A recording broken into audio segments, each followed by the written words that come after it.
Okay. Hi, 20-1 class. This is Miss Picard.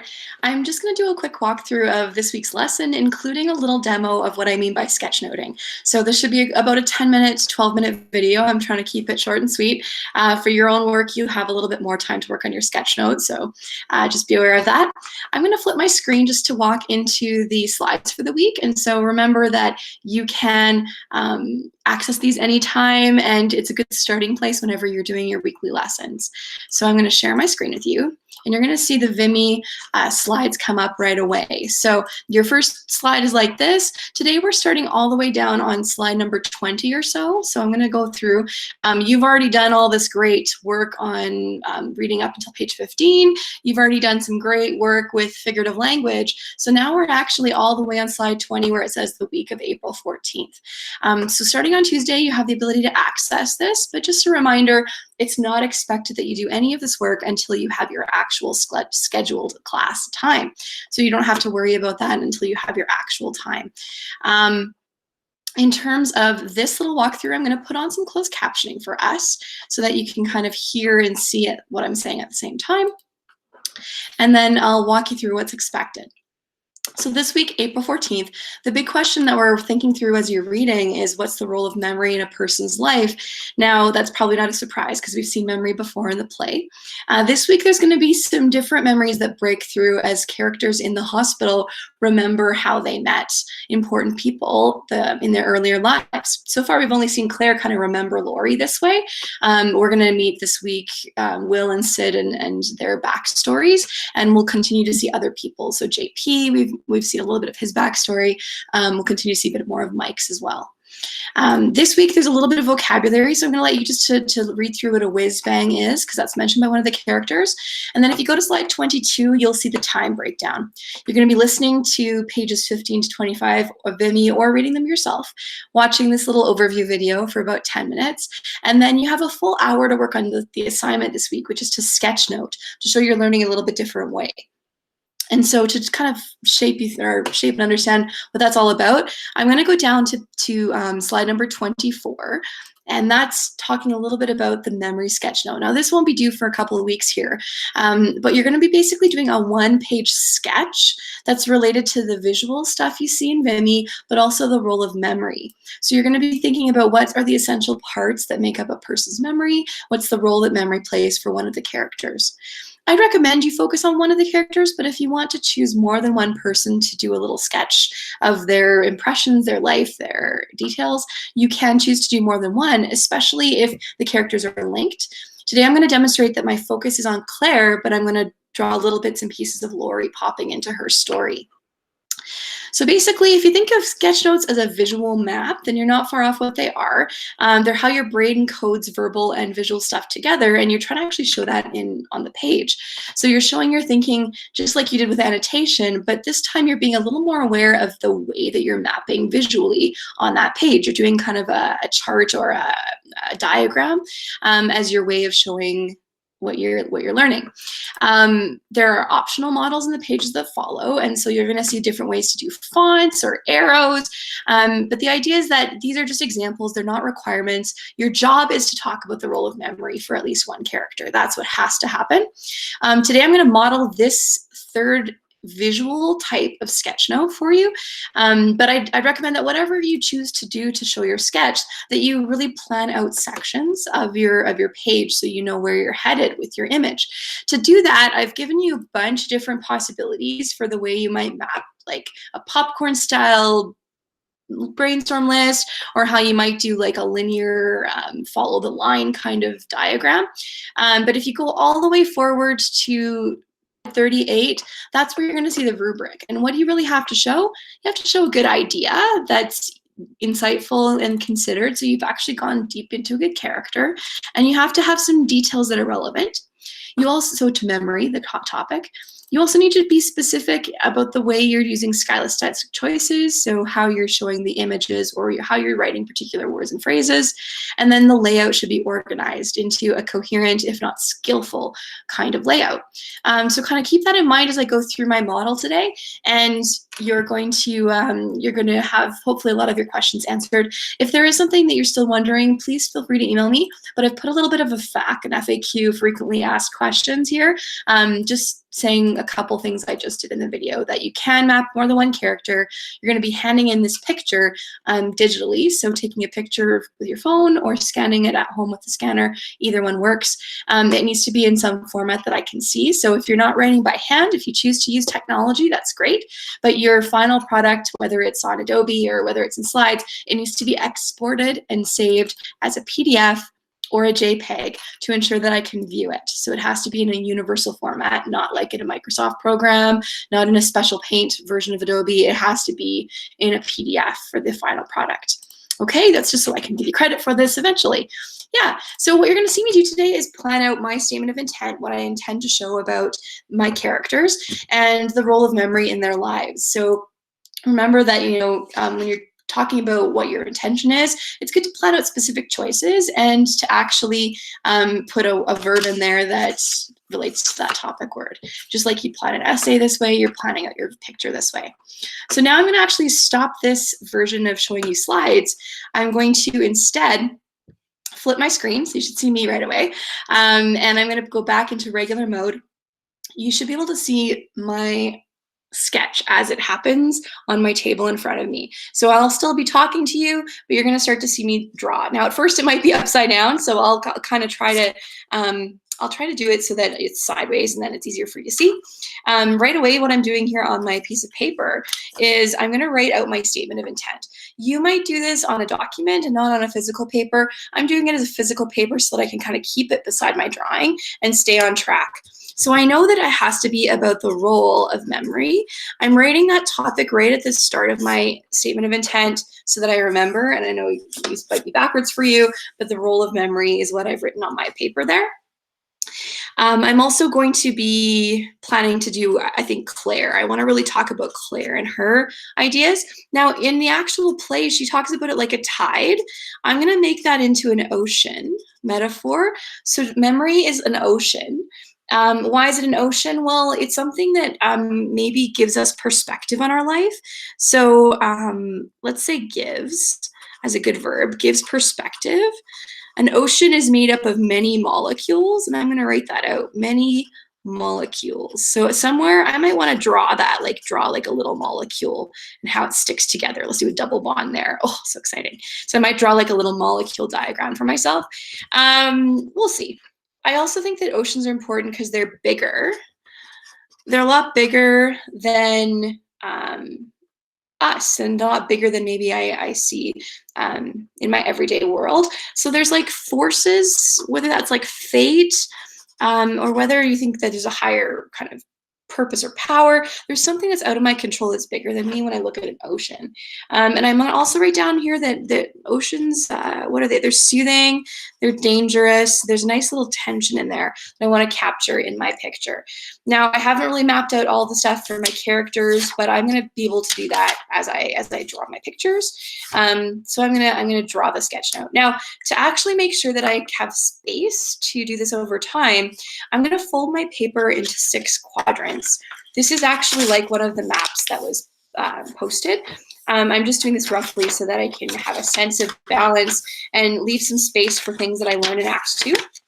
So yeah, so I'm gonna fold my paper. I did it in 3, and then I opened it, and then I did it in 3 more. So you can see I've got like little 9 sections to my beautiful sketch. And in the top corner, kind of like that was in the image that was online, I'm going to leave space for my final conclusions by writing and drawing a light bulb.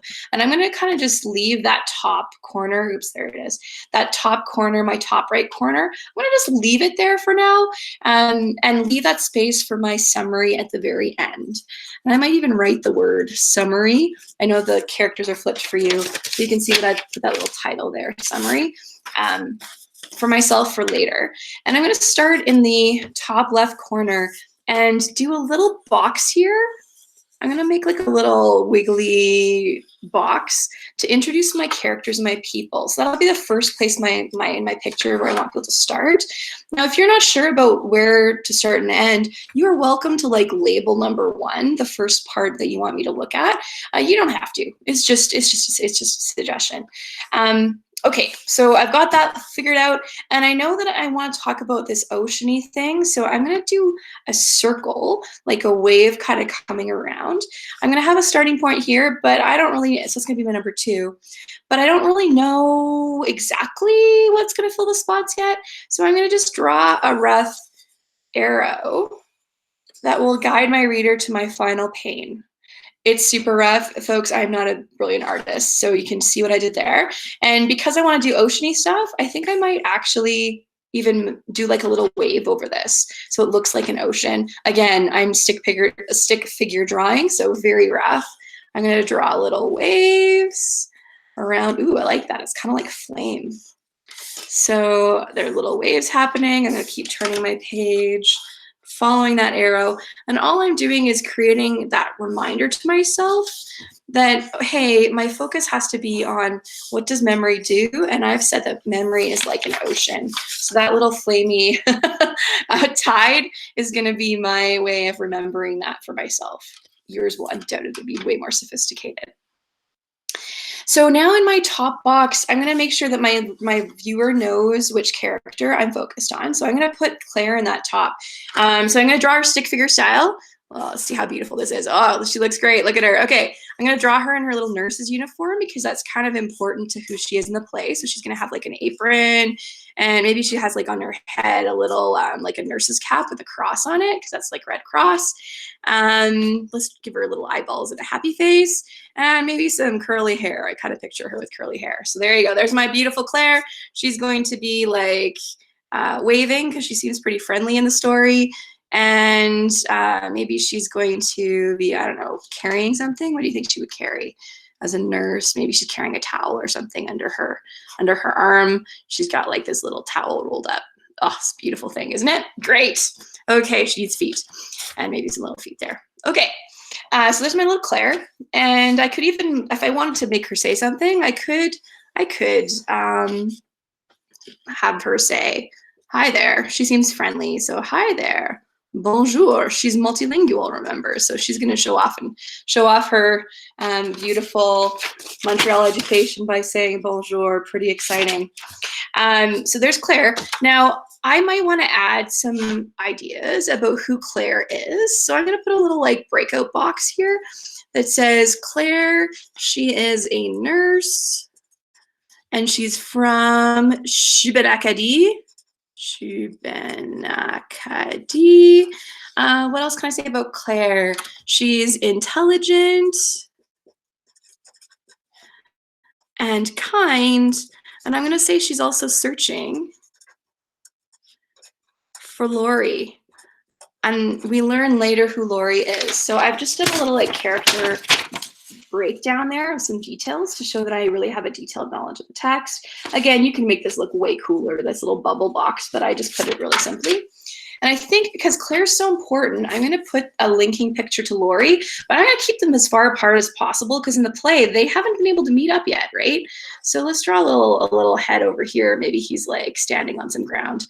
We're going to draw like a little smug Laurie. Maybe he's got one eyebrow raised. He's kind of like a little bit of a, I'm pretty smart.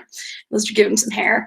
Okay, so Laurie, and he's a Highlander. So we're going to give him like, I don't know, like a little really regular t-shirt.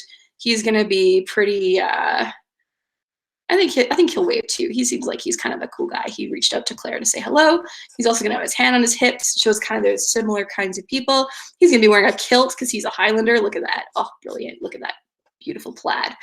And he's going to be saying something. Now I have to go back into my play to remember the kinds of things that he says. Maybe I would just say hello. Maybe he would say it's all stuck in here. I have to think about that. He's one of the first people to say that line, so maybe we'll give that to him as his little text bubble. Claire. He's gonna shout Claire's name,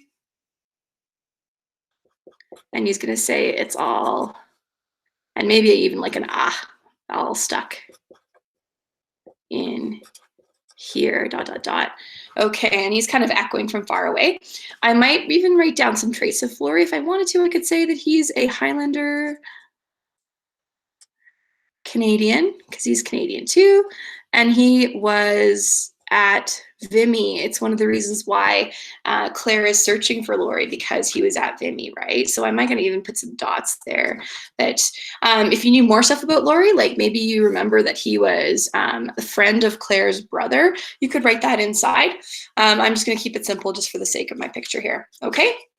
Now, in terms of like the backstory here in the longer journey, I know that there is like a scene where Claire meets Laurie, and really that meeting is the first thing she remembers. Is probably really important. So I think that's going to be like my first image here of the two of them bantering back and forth.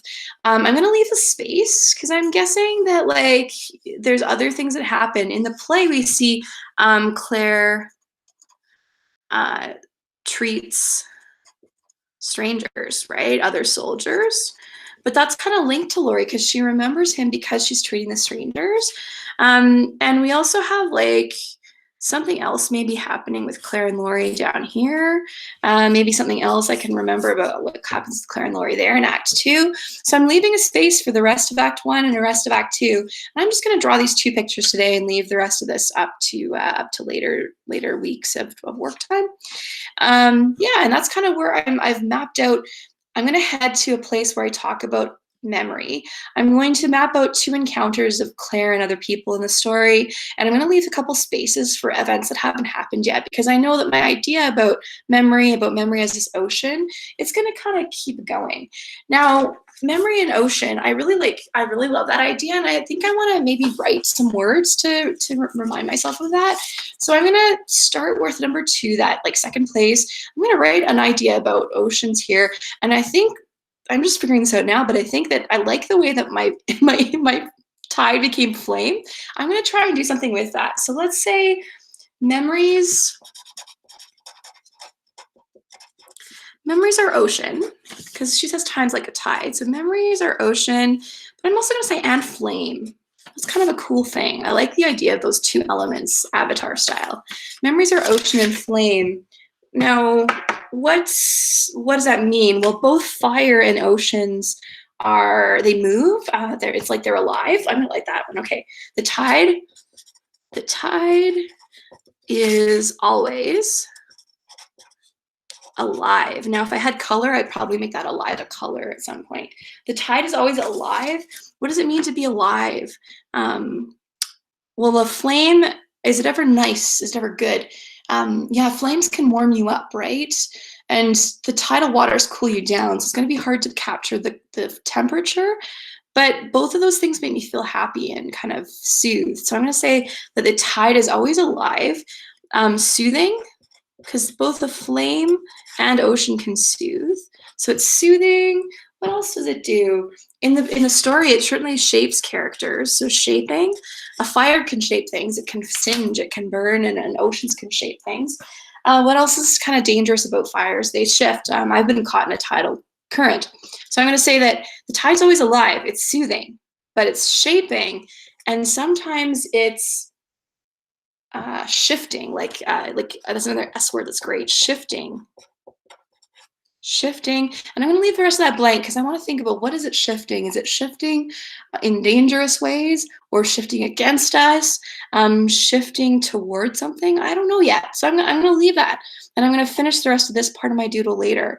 For right now, I think I've got a pretty darn good start. So you can see I've got like info about Claire in that first panel. That starts to guide me down to when Claire first meets Laurie, and I have to sketch something there to like remember that. And then I've got this idea of memory that it all circles around that meeting, and that even when Claire's treating strangers, she's remembering this first meeting. So I think that's the first thing I'm going to draw. I'm going to actually draw Claire here, and then her thought bubble is going to go across and form this panel. So let's do that right now. I'm going to draw like a really funky, just a Claire big head, because she's going to be in the foreground. So she's got her nurse's cap on. Oops, boop, boop, boop. That's really important, right? That nurse's cap. And we're just gonna draw like tons of people in the background. They all need her help. There's gonna be a bed here and there, another bed over here. But she's gonna be helping people with a slight smile because it's stressful work, right? But she's gonna actually be remembering. She's remembering this entire first meeting. Oh, I like how that looks. Even though it's a sketch, you can see she's actively remembering this moment. Okay, and we're just gonna maybe see the back of Claire's head here because she's my focus person. So let's draw lots of like little, ooh, that's beautiful. This is before she's a nurse, right? So she's gonna be like, maybe she's just joining the nurses corps. She's gonna be like looking ahead, give her a little like, ooh. And maybe she's like going, haha. And smiling, and there's gonna be Laurie over here, also part of that laughter. And he's like trying to ask her out. So he's gonna have an arched eyebrow, maybe a little button nose. And that's him talking about speaking French. Okay, this is a little shirt, and maybe some hair. Oh, it's beautiful. Look at that. Oh, gorgeous. Okay, so there you go. I would probably add more details to their first meeting point, but the idea is that it captures the tone of their conversation. They're sharing that, maybe a little bit of his smug slyness, her looking up to him and as somebody she cares about, and the fact that she's immersed in all these other people, but he's the one who's on her mind. So that's the beginning of my sketch note. There's going to be more because we don't really know what happened to Laurie, and so I'm going to guess that there's something that happened to him at Vimy that we're going to find out about. I'm going to guess that Claire does something with that information in Act 2. But I'm not going to fill it in right now. Okay, so this is the kind of thing, you can tell it's like not crazy final draft writing here, folks. This is just a way of showing thinking. My little stick people are not gorgeous. If you are gifted with art as a representational skill that you have, please show it off and do an awesome job of this. But I'm just a beginner sketcher, so I'm just going to try to show that I'm taking a risk, doing something creative that's not typed. And yeah, that's there for you. And you can tell that even though it wasn't beautifully drawn, I have some really interesting ideas starting to come out of this process. I would never have thought of connecting ocean and flame as my metaphor before I actually started into the drawing of this. And now it's given me some really cool ideas about, well, yeah, there's like a life of its own to our environments, to our challenges in life. There's some things that the memories you can visit to have a beautiful and soothing time. But there's other times your memories kind of break in like a sudden surge in the wave or a sudden current, and it feels like it's hard to control. So that part about flame coming alive and being both beautiful and dangerous, oceans being beautiful and dangerous, that's given me a better understanding of what it means to remember. And that's the goal here, is to get to that thematic end point at the end of Vimy, where you've thought through what memories do in people's lives. And there's going to be all kinds of people who have different kinds of memories. So maybe you are interested in Will and Sid, and this week you find out, ooh, there seems to be like a deliberate forgetting there, what's going on. And then there's also JP and the social pressure he felt in his family and also with his friend Claude. So these are all possibilities for you to kind of investigate through a sketch note. Remember that it is designed to be kind of a thinking task, not a publish this tomorrow task, but of course, spend the time on it, make something that you're proud of. But it's only meant to be like an hour this week and about half an hour next week. So it won't be due until the end of next week. Okay, I hope that helps everybody with what sketch notes are. They're just a thinking tool, a little bit more refined than a brainstorm, a little bit less than a full like essay on a topic. And I look forward to seeing what you create. I hope you have a great weekend, end of Easter weekend and end of holiday weekend. And again, we'll see you in the meets hopefully this week. Take care, and thank you for all the hard work you've already done online. Bye, everybody.